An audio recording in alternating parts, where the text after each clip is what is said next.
अपने पसंदीदा शो के फुल एपिसोड देखने के लिए अभी डाउनलोड करें दंगल प्ले ऐप।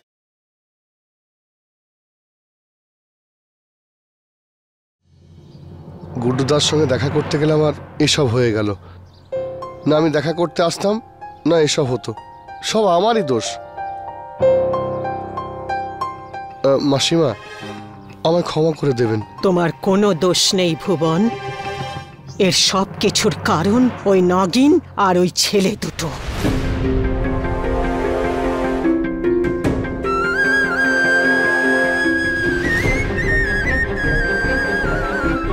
আর তুই এত কিছুর পরে তুই মরতে গিয়েছিলি।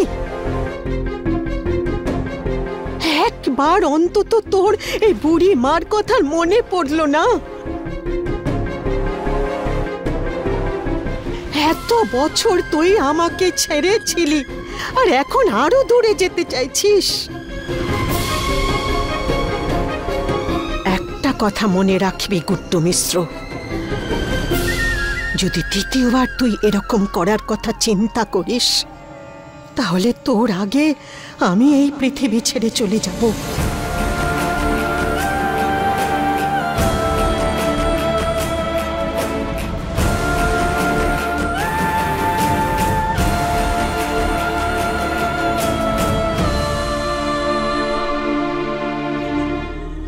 বাবা,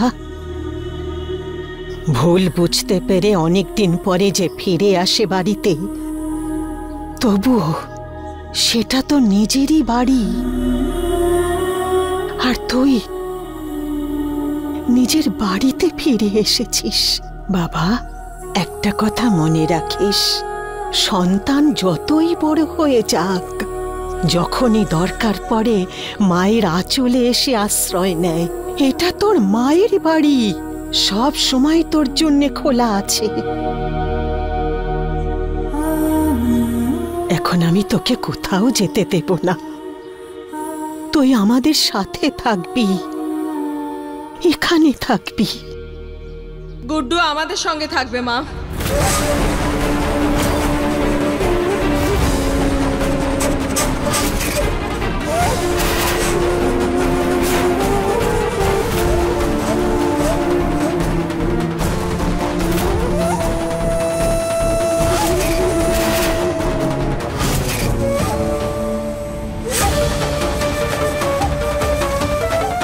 আমরা গুড্ডুকে নিতে এসেছি মা, আপনি ওকে আটকাবেন না, যেতে দিন।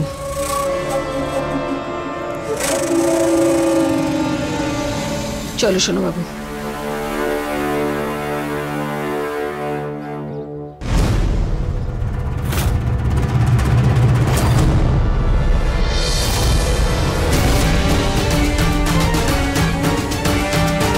আমার ছেলে কোথাও যাবে না।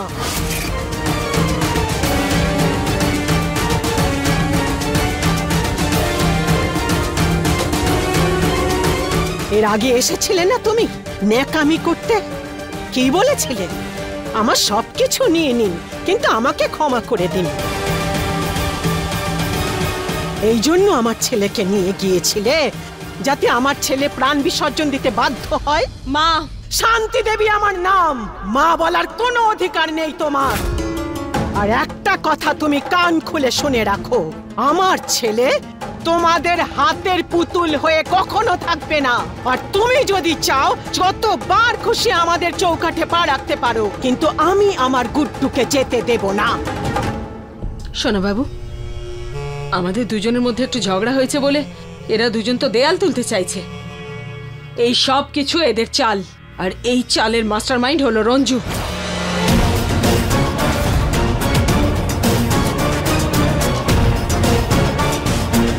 প্রথমে মেয়ের বিয়েতে ডাকলো, আর তোমার থেকে কন্যাদানের অধিকার কেড়ে নিয়ে তোমাকে অপমান করলো, আর অন্যদিকে তোমার বিরুদ্ধে শালুকে দাঁড় করালো তোমার বিজনেসের রাইভেল হিসেবে। এগুলো তুমি বুঝতে পারো না?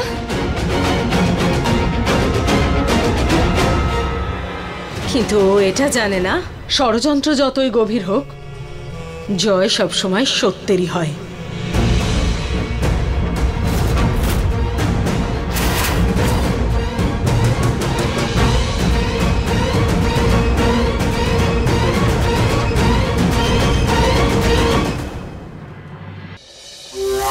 আমি তোমাকে এদের সবার খেলার পুতুল হতে দেব না। চলো সোনা বাবু। রঞ্জুর কাছে এই কারণে তুমি থাকতে দিতে চাও না, কারণ তুমি ওকে নিজের হাতের পুতুল বানিয়ে রাখতে চাও।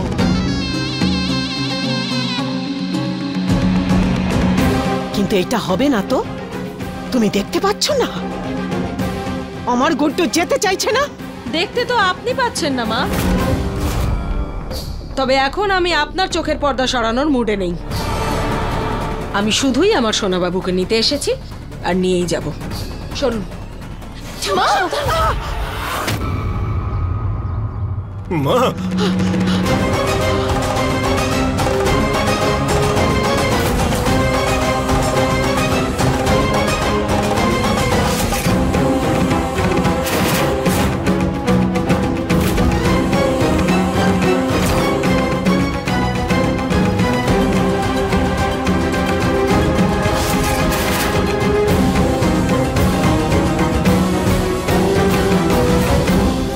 ললিতা, আমাকে কোথায় নিয়ে যাওয়ার জন্য এত ছটফট করছো তুমি?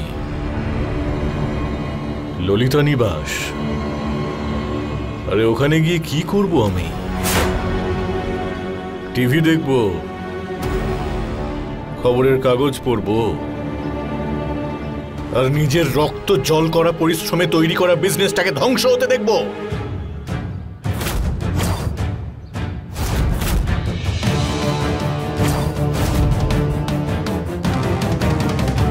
শোনো ললিতা,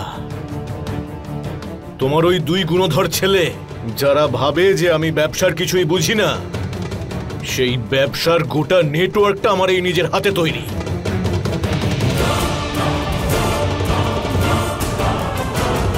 যখনই ওরা দুজন আমার ব্যবসার কোনো ক্ষতি করে,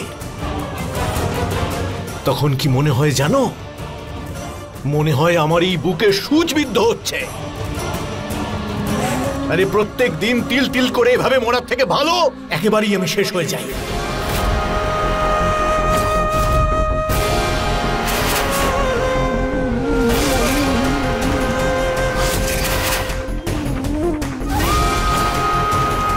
আর সেই জন্য আমি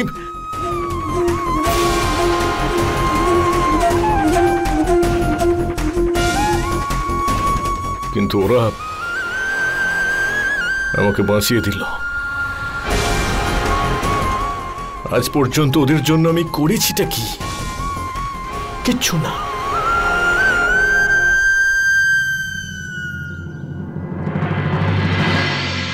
আচ্ছা একটা কথা বলো, তোমরা আমাকে বাঁচালে কেন? কি করেছি আমি? শুধু এই জন্য বাঁচালে কারণ তোমাদের মা তোমাদের শিখিয়েছে যে মানুষের জীবন অত্যন্ত মূল্যবান। কিন্তু তোমাদের তো এটা জানা উচিত যার প্রাণ বাঁচাচ্ছ তার মধ্যে আদৌ মনুষ্যত্ব বেঁচে আছে কিনা।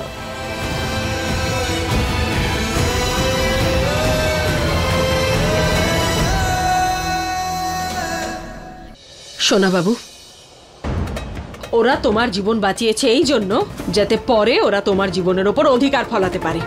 ওদের উদ্দেশ্য আসলে অসৎই।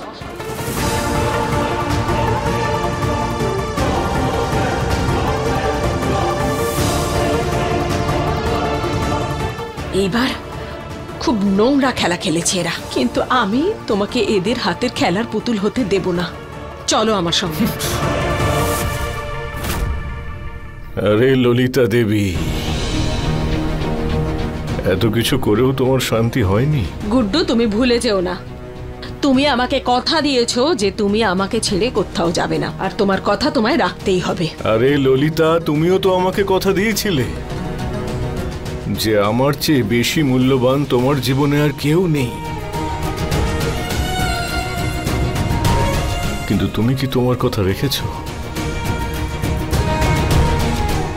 ললিতা, আমি কোনো কথা বলি না তার মানে এই নয় যে আমি বোকা। আমি জানি আমার আড়ালে কি ঘটছে আর আমার চোখের সামনে কি দেখানো হচ্ছে, সব বুঝতে পারি ললিতা। গুড্ডু, তুমি আমাকে শুধু একটা কথার উত্তর দাও, তুমি কি আমার সঙ্গে যাচ্ছ? হ্যাঁ নাকি না? আর যদি তোমার উত্তর না হয় তাহলে তোমার দিব্যি গুড্ডু। এই রঞ্জু আর ওর মেয়েদের জীবন যদি আমি নরক না করে দিই তো আমার নামও ললিতা মিশ্র নয়।